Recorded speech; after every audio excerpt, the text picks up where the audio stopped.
Subscribe करिए हमारे channel target UP TET CTET को और बेल आइकन को दबाइए।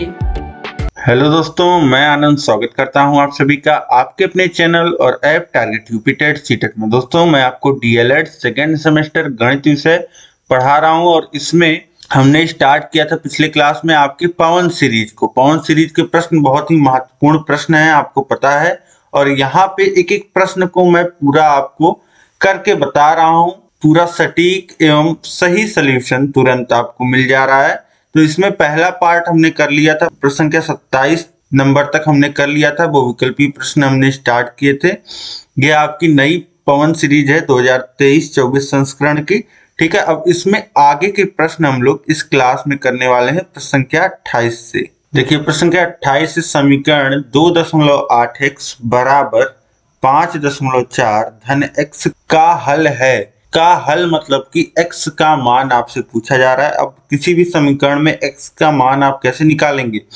जो भी x वाले पद हैं उनको आप एक तरफ लिखिए और जो कांस्टेंट हैं, जो संख्या वाले पद हैं, उनको एक तरफ लिखिए।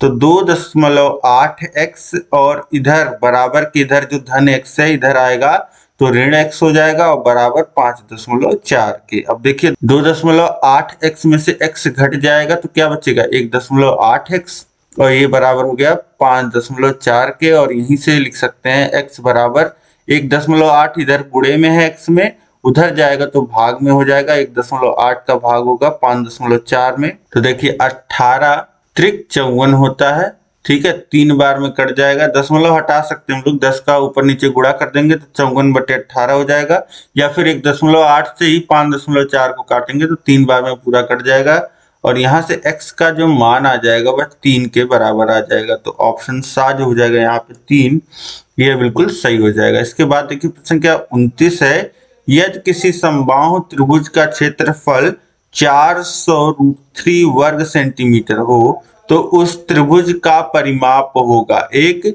समबाहु त्रिभुज के क्षेत्रफल की बात की जा रही है और उसी त्रिभुज का परिमाप आपसे पूछ रहा है। समबाहु त्रिभुज के क्षेत्रफल आपको दिया गया है। समबाहु त्रिभुज का क्षेत्रफल क्या होता है?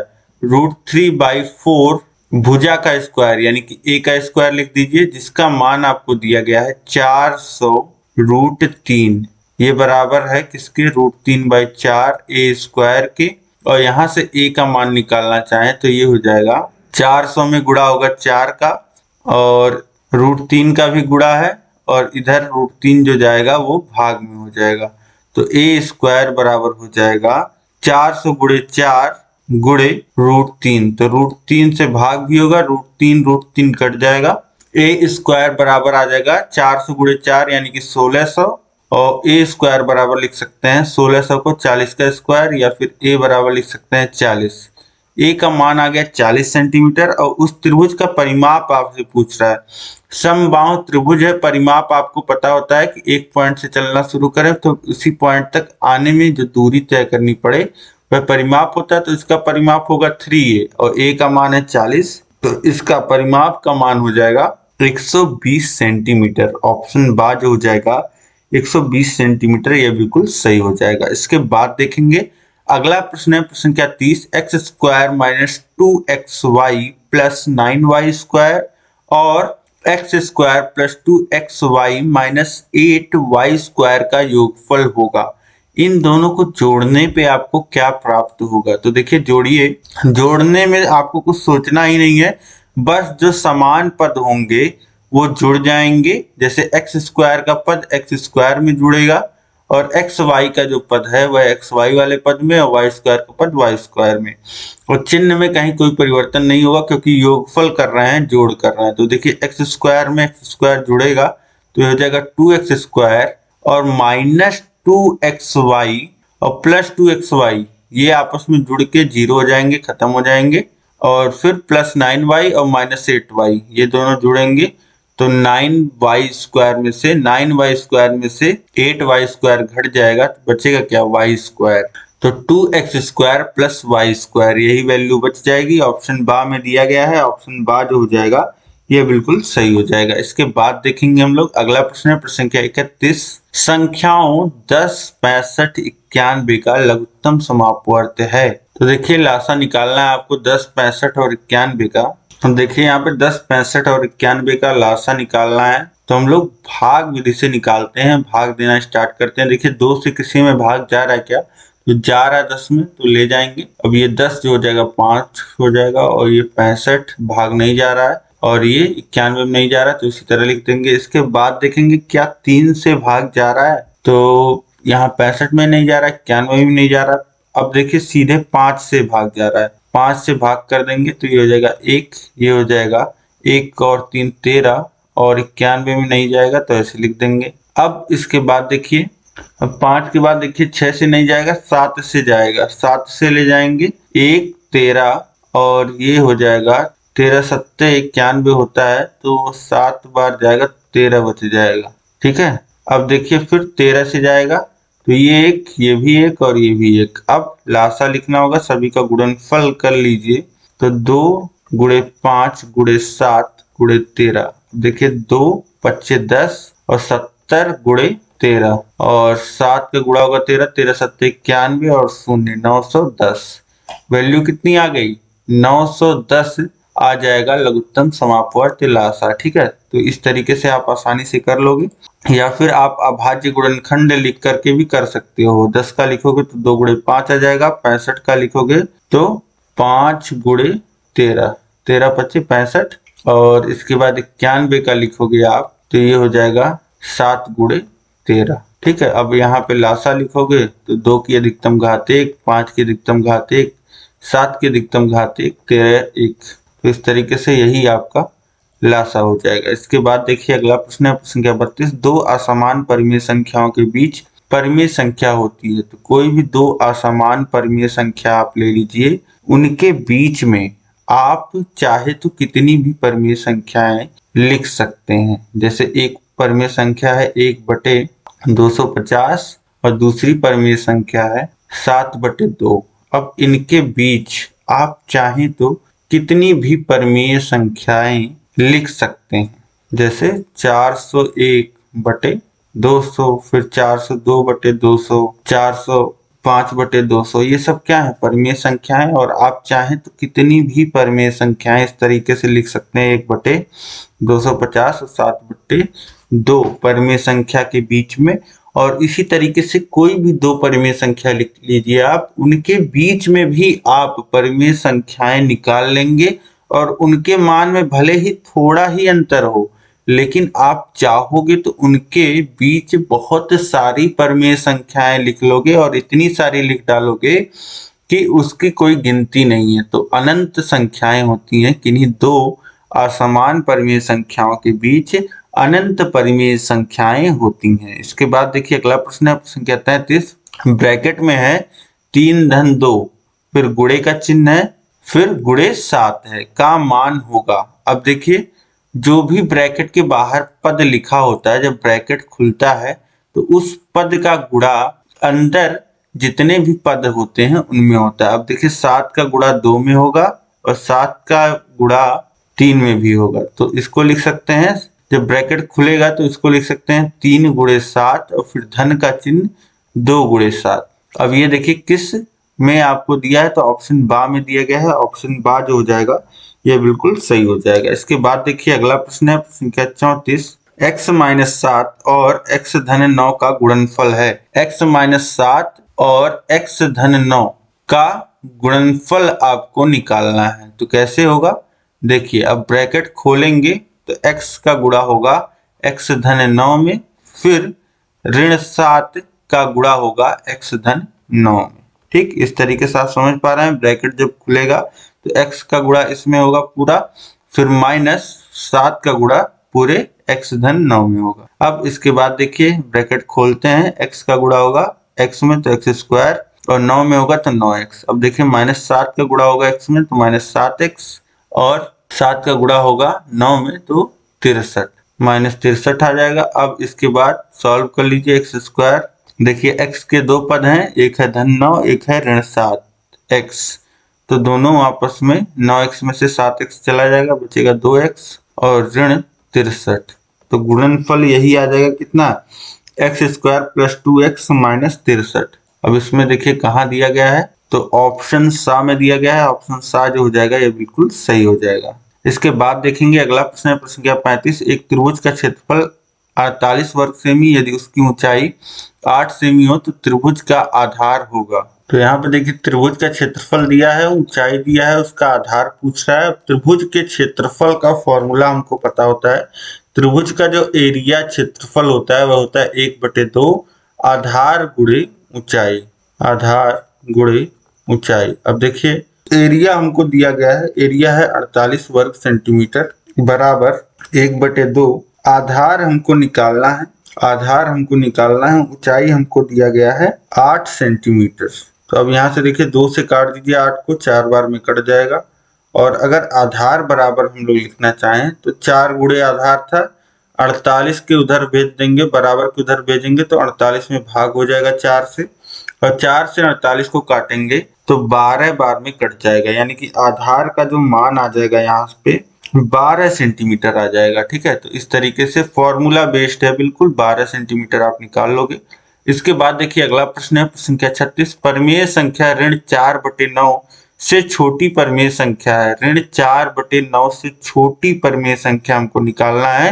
तो देखिए ऋणात्मक में अगर छोटा निकालना है तो मैग्नीट्यूड आप बड़ा खोजिए। ठीक है, मैग्नीट्यूड आपको बड़ा खोजना है। जैसे आपको पता है अगर 0, -1, -2, -3, अब यहाँ पे आपको पता है कि -3 जो है वह छोटा है -2 से, और -2 जो है वह छोटा है -1 से।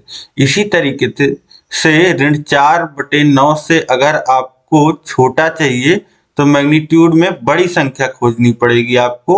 तो ऋण 4/9 और ऋण 1/9 अगर आप देखेंगे तो अंश छोटा है, हर बराबर है, अंश छोटा है, ठीक, और ऋणात्मक है, तो ये संख्या बड़ी होगी, इससे बड़ी होगी। और इसी तरीके से ये देखिए धनात्मक संख्या है तो ये भी बड़ी होगी, ये धनात्मक संख्या है ये भी बड़ी होगी। अब इससे छोटी परमेय संख्या चाहिए तो उसका मैग्नीट्यूड बड़ा है। देखिए ऋण 7/9 अंश बड़ा है, ठीक है, तो इसीलिए यह संख्या क्या होगी, छोटी होगी, ऋणात्मक है तो इससे छोटी होगी। तो ऑप्शन दा जो हो जाएगा यह बिल्कुल सही हो जाएगा। आप नंबर लाइन पे देखेंगे तो ऋण 4/9 आपको यहाँ मिलेगा, तो ऋण 7/9 कहीं यहीं मिलेगा। ठीक है, यहाँ पे मिलेगा। तो इस तरीके से इधर हम लोग बढ़ते हैं तो बड़ी संख्याएं मिलती हैं। तो ऋण 4/9 जो हो जाएगा वह बड़ा है ऋण 7/9 से। तो जो छोटी परमेय संख्या हमको निकालना था, छोटी परमेय संख्या हो जाएगा ऋण 7/9। इसके बाद देखिए प्रश्न संख्या 37 से 16, 32, 64 का लासा है। 16, 32 और 64 का लासा हमको निकालना है। तो देखिए यहाँ पे एक ट्रिक काम कर सकता है कि 64 जो है वो सबसे बड़ी संख्या है जो भी संख्याएं दी गई हैं, और यह 64 जो है वह 16 और 32 दोनों से डिवाइड हो रहा है। ठीक है, सबसे बड़ी अगर कुछ संख्याएं दी गई हैं आपको और उनमें से सबसे बड़ी संख्या बाकी संख्याओं से पूरा डिवाइड हो रही है तो वही जो सबसे बड़ी संख्या होगी वही लासा होगा। तो यहाँ पे ऑप्शंस में आप इस ट्रिक के माध्यम से देखिए 64 जो है वह 16, 32 से पूरा कटता है, तो यहाँ पे 64 क्या हो जाएगा, लासा हो जाएगा। बाकी लासा आप भाग विधि से, गुणनखंड विधि से निकाल सकते हैं। ठीक है, अब इसके बाद देखिए अगला प्रश्न है, प्रश्न संख्या 38। समीकरण 1.5y - 7 बराबर 0.y का हल है। अब 1.5y और 0.5y को इधर लाएंगे तो -0.5y हो जाएगा और बराबर हो जाएगा ऋण 7 को बराबर को उधर भेजेंगे तो धन 7 हो जाएगा। अब देखिए 1.5y में से आधा y घट जाएगा तो बचेगा कितना, 1y। 1y बराबर कितना आ जाएगा, 7, यानी कि y बराबर 7। ऑप्शन बा जो हो जाएगा यहाँ पे यह बिल्कुल सही हो जाएगा। इसके बाद देखिए प्रश्न संख्या 39 है का हल है। इसको देखिए हल करेंगे आप तो इसको खोल के लिखिए, गुणा करके लिखेंगे, इसी का हल आपसे पूछ रहा है। अब देखिए y का गुणा होगा z में तो इसको yz हम लोग लिख देंगे, और माइनस x में होगा तो -yx लिखिए या फिर -xy लिखिए, बात वही है। ठीक, फिर प्लस z का गुणा होगा x में तो zx लिख दीजिए या xz लिख दीजिए, फिर माइनस y में होगा z का गुणा तो हो जाएगा -yz, फिर प्लस xy, x का गुणा होगा y में तो हो जाएगा xy, फिर माइनस जेड में होगा तो माइनस एक्स जेड हो जाएगा। अब देखिए यहाँ पे एक्स वाई का क्या कोई और पद है? जी यहाँ पे है एक्स वाई का पद। अब देखिए ये जो पद है पहला वाला ये प्लस में है और ये वाला पद जो है वो माइनस में है, तो आपस में दोनों घट के शून्य हो जाएंगे। अब देखिए माइनस एक्स वाई यहाँ है, प्लस एक्स वाई यहाँ है, तो दोनों आपस में घट के शून्य हो जाएंगे। अब देखिए प्लस एक्स जेड यहाँ है, माइनस एक्स जेड यहाँ है, दोनों आपस में घट के वैल्यू क्या हो जाएगी? सबकी वैल्यू हो जाएगी बस शून्य हो जाएगी। ठीक है, सभी यहाँ पे घट जाएंगे एक दूसरे में से, तो ऑप्शन दा जो हो जाएगा शून्य नहीं है, बिल्कुल सही हो जाएगा। इसके बाद देखेंगे अगला प्रश्न है, एक त्रिभुज का क्षेत्रफल 45 वर्ग सेमी है, आधार 15 सेमी है, त्रिभुज की संगत ऊंचाई होगी। त्रिभुज का क्षेत्रफल देखिए दिया है 45 और बराबर त्रिभुज का क्षेत्रफल बराबर होता है 1/2 गुणे आधार गुणे ऊंचाई। आधार दिया है 15, ऊंचाई पूछ रहा है, तो अब ऊंचाई बराबर अगर लिखना चाहेंगे, ऊंचाई बराबर अगर लिखना चाहेंगे यहीं से, तो ऊंचाई बराबर हो जाएगा 1/2 था, गुणा होगा उधर तो 45 गुणे 2, और ये 15 यहाँ गुणे में था उधर जाएगा भाग में हो जाएगा। 15 से भाग होगा 45 में 3 बार में कट जाएगा और 3 का गुणा 2 में होगा तो हो जाएगा 6, यानी कि ऊंचाई कितना आ जाएगा? 6 सेंटीमीटर। ऑप्शन सा जो हो जाएगा यह बिल्कुल सही हो जाएगा। इसके बाद देखिए अगला प्रश्न संख्या 41, √2 √4 √.4 √.2 में परिमेय संख्या है। अब देखिए √2 का जो मान आता है, ठीक है, वो जो मान होता है 1.4142, इस तरीके से ये जो मान होता है वह नॉन टर्मिनेटिंग होता है, मतलब नॉन रिपीटिंग भी होता है। नॉन टर्मिनेटिंग मतलब कि रिपीट भी नहीं करती हैं संख्याएं और कटती भी नहीं है, तो इसलिए इसको p/q के रूप में हम लोग नहीं लिखते हैं। ठीक है, इसको जो ये दशमलव इसका मान आता है, इसको जैसे 3/5 लिखा है या फिर 6/5 लिखा है, तो इसका कुछ एग्जैक्ट मान होता है दशमलव में और खत्म हो जाता है। लेकिन यहाँ पे इसको जब इसका मान खत्म ही नहीं हो रहा है, ठीक है, तो इसको हम लोग p/q के रूप में व्यक्त नहीं कर पाते हैं, तो ये परिमेय संख्या नहीं है। अब देखिए √4 का जो मान आता है वह 2 आता है, 2 को 2/1 लिख सकते हैं, तो ये परिमेय संख्या के रूप में व्यक्त हो जाएगा। इसी तरीके से रूट में 0.4 का भी मान जो आएगा वह नॉन टर्मिनेटिंग होगा, तो ये भी जो आपका हो जाएगा परिमेय संख्या नहीं होगा। इसी तरीके से रूट में 0.2 ये भी परिमेय संख्या नहीं है, जो √4 है वही आपका परिमेय संख्या होगा, तो ऑप्शन आ जो हो जाएगा यहाँ पे यह बिल्कुल सही हो जाएगा। इसके बाद देखिए अगला प्रश्न है, प्रश्न संख्या 4, 33.328 में 2 का स्थानीय मान होगा।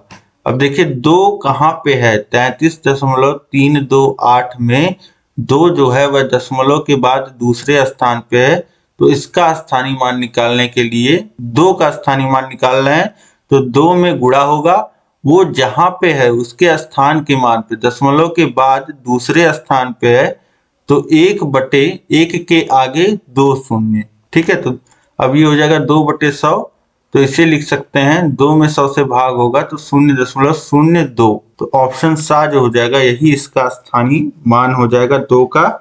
33.328 में 2 का स्थानीय मान 0.02 होगा। इसके बाद देखिए प्रश्न संख्या 43 है, 2 के घाते x धन 1 है, यहाँ पे 1 मिसप्रिंट हो गया है, 1 छूट गया है, तो 1 यहाँ पे लिख लीजिएगा आप, बराबर 16, तो x का मान होगा। देखिए 2015 में पूछा हुआ प्रश्न है, तो एग्जैक्टली पता है कि क्या पूछा था, 2 के घाते x धन 1 बराबर 16, तो x का मान क्या होगा यह यहाँ पे पूछ रहा है। तो देखिए 2 के घात में x धन 1 है बराबर 16 के है, तो इसको भी 16 को भी आप 2 के घात के रूप में लिख सकते हैं।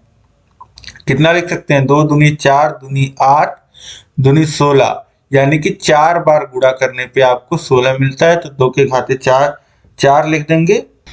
अब यहाँ पे देखिए आधार समान है और बीच में बराबर का चिन्ह है, मतलब कि जितना इधर है, जो संख्या इधर आएगी 2 के घाते x धन 1 करने पे, वही संख्या 2 के घाते 4 लिखने पे भी आएगी। अब आधार जब समान है और बीच में समानता सूचक चिन्ह यानी कि बराबर का चिन्ह है, तो घात भी बराबर हो जाएगा, यानी कि x धन 1 बराबर 4 और x बराबर कितना हो जाएगा 3। ठीक है, तो यहाँ से x की वैल्यू कितनी मिल जाएगी? 3। ऑप्शन बा जो हो जाएगा ये बिल्कुल सही हो जाएगा। अब देखिए इसका मान आपसे पूछा जा रहा है यहाँ पे प्रश्न संख्या 44 में इतना है और का 1/2 का मान होगा। तो इसको किस तरीके से हल करना है, देखिए आपको पता है बॉडमास रूल होता है, ठीक है। बॉडमास रूल के अकॉर्डिंग क्या है, पहले ब्रैकेट सॉल्व होते हैं, फिर ऑफ का मतलब होता है का, ठीक है, और डी का मतलब होता है डिवाइड यानी कि भाग, और एम का मतलब मल्टीप्लाई, ए का मतलब एडिशन, देन सब्सट्रैक्शन, मतलब कि इस ऑर्डर में आपको करना होता है। पहले जितने ब्रैकेट दिए रहते हैं उनको सॉल्व करना, फिर का को सॉल्व किया जाता है, फिर भाग गुणा जोड़ घटाना ये सॉल्व किया जाता है। तो यहाँ पे आपको का दिख रहा है तो का को पहले सॉल्व किया जाएगा, और का मतलब यहाँ पे 1/4 का 1/2 यानी कि का मतलब यहाँ होगा गुणा, ठीक है। तो इससे सबसे पहले यहाँ पे हो जाएगा गुणा। अब देखिए 1/4 में गुणा होगा 1/2 का, तो ये हो जाएगा 1/8 बराबर। अब इसके बाद देखिए भाग है, जोड़ है और घटाना है, तो सबसे पहले क्या होगा, भाग होगा। अब देखिए 2/8 में भाग होगा 1/8 का, तो सबसे नीचे जो हर है उसका गुणा ऊपर हो जाएगा और इस अंश का गुणा यहाँ हर में, ठीक है। तो 8 का गुणा ऊपर होगा और नीचे 1/8 होगा, यानी कि इसे इस तरीके से भी आप लिख सकते हैं, जहां पे जैसे भाग होता है वहां पे हम क्या कर देते हैं, वहां पे 2/8 में भाग हो रहा था 1/8 का, तो इसको गुणे के रूप में भी लिख सकते हैं अगर बाद वाले पद को भिन्न को पलट दिया जाए। तो ये हो जाता है गुणे 8/1। वही बात आएगी चाहे ऐसे कर लीजिए चाहे ऐसे कर लीजिए, तो ये हो जाएगा 2। अब एक देखिए 1/8 ऋण 3/8 धन 2, ये हो गया।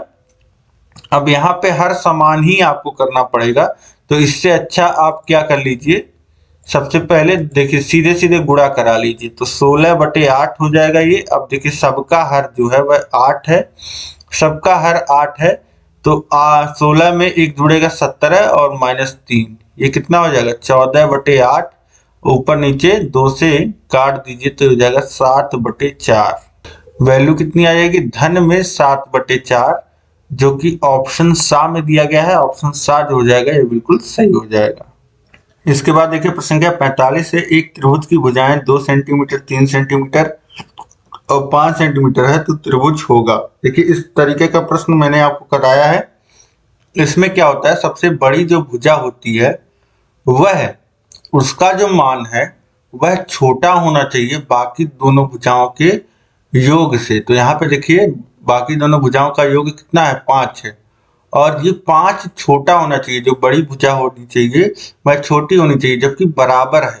तो बराबर पे क्या होगा, त्रिभुज संभव नहीं होगा। एक 5 सेंटीमीटर का रेखा आप खींचिए और एक 3 सेंटीमीटर इस तरीके का खींचेंगे, मिलाने के लिए आपको दूसरे एंड पे कम से कम 2 सेंटीमीटर से कुछ बड़ी रेखा चाहिए होगी, ठीक है। 2 सेंटीमीटर से काम नहीं चलेगा, 2 सेंटीमीटर अगर ही होगा तो त्रिभुज बनेगा ही नहीं। तो ऑप्शन द त्रिभुज संभव नहीं, ये सही हो जाएगा। इसके बाद देखिए अगला प्रश्न है प्रश्न संख्या 46, कोई संख्या यदि दी हुई 2 या 2 से अधिक व्यंजकों को पूरा विभाजित करे तो उस व्यंजक को क्या कहा जाता है, अपवर्तक, समापवर्तक, समापवर्त या अपवर्त। देखो ये कोई संख्या जो है वह दी हुई है और 2 या 2 से अधिक जो व्यंजक दिए हैं उनको पूरा विभाजित कर रही है।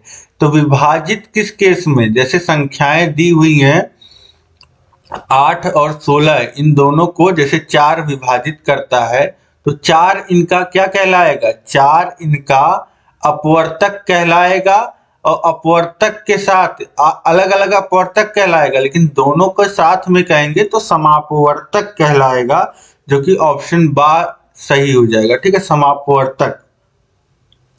इसके बाद देखिए अगला प्रश्न है प्रश्न संख्या 47, 9, 12, 18 का लासा है। 9, 12 और 18 का लासा आप बहुत ही आसानी से निकाल सकते हैं।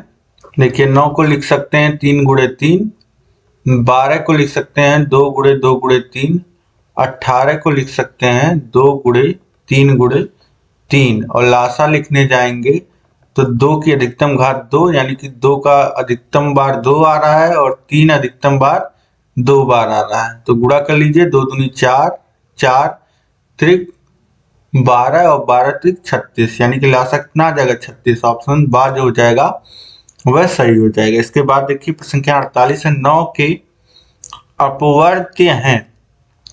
9 के अपवर्त्य मतलब कि 9 में अगर प्राकृतिक संख्याओं का गुणा किया जाए 1 2 3 4 5, तो 9 के मल्टीपल हमको प्राप्त होंगे, 9 के गुणज प्राप्त होंगे। अपवर्त्य को क्या बोलते हैं? गुणज। ठीक है, तो वही क्या है वही बताना है। तो 9 का गुणा 1 में होगा 9, 9 दूनी 18, त्रिक 27, चौक 36। तो ऑप्शन आ में ही आप देख रहे हैं कि इसके अपवर्त्य मिल रहे हैं, तो ऑप्शन आ ही सही हो जाएगा। बाकियों में आप देखेंगे तो अपवर्त्य नहीं मिलेंगे। इसके बाद देखिए प्रश्न संख्या 49 है, सबसे छोटी प्राकृतिक संख्या क्या है? प्राकृतिक संख्याएं गिनती की संख्याएं और ये शुरू होती हैं 1 2 3 4 5 6 इस तरीके से।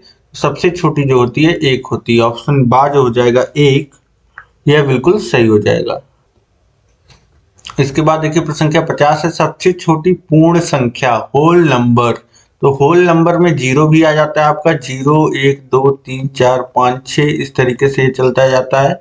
और सबसे छोटा इनमें कौन सा होगा? तो 0 होगा। ऑप्शन आ में दिया गया 0, यह सही हो जाएगा।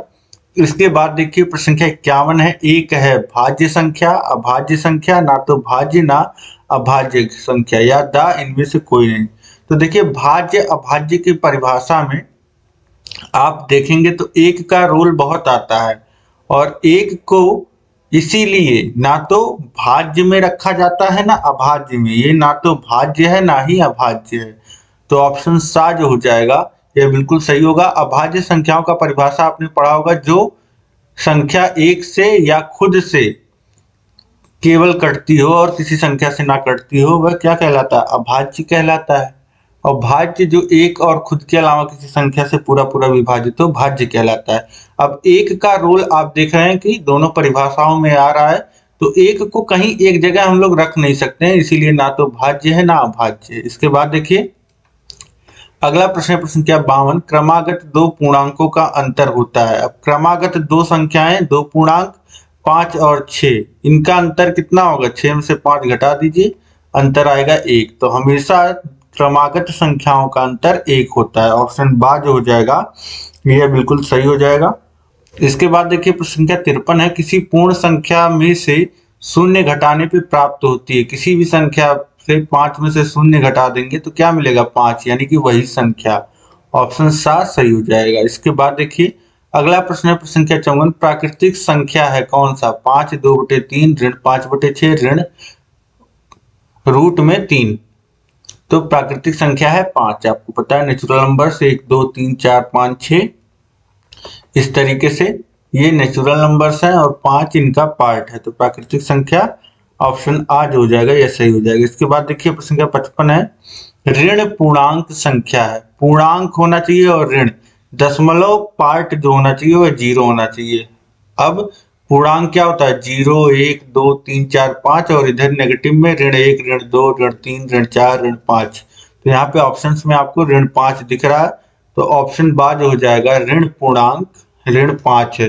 देखिए पूर्णांक तो शून्य भी है, लेकिन शून्य के आगे धन और ऋण दोनों का चिन्ह लगता है। ठीक है, तो ये कोई एक नहीं है, ना धनात्मक होता है ना ऋणात्मक। तो ऋण पूर्णांक को अगर पूछा है तो ऋण 5 होगा। उसके बाद देखिए प्रश्न संख्या 56 है, क्या शून्य का गुणात्मक प्रतिलोम होता है? शून्य का गुणात्मक प्रतिलोम, किसी संख्या का गुणात्मक प्रतिलोम वह संख्या होती है जिसमें उसको गुणा कर दिया जाए तो मान जो है वह 1 आ जाए। अब देखिए शून्य में कोई भी संख्या आप गुणा कर देंगे तो उसका मान जो है वह 1 नहीं आएगा, वह शून्य हो जाएगा। ठीक है, तो इसीलिए शून्य का कोई गुणात्मक प्रतिलोम नहीं होता है। ठीक है, तो यहाँ पे इसका गुणात्मक प्रतिलोम नहीं होता है। ऑप्शन आ जो हो जाएगा यह सही हो जाएगा। इसके बाद देखिए प्रश्न संख्या 57 है, ऋण 1 और 1 के बीच कितनी परमीय संख्याएं प्राप्त की जा सकती हैं? तो चाहे ऋण 1 और 1 बोले या फिर बोले आपसे कि किन्हीं दो असमान परमीय संख्याओं के बीच कितनी परमीय संख्याएं हो सकती हैं, तो अनंत संख्याएं हो सकती हैं, ये मैंने आपको बताया है।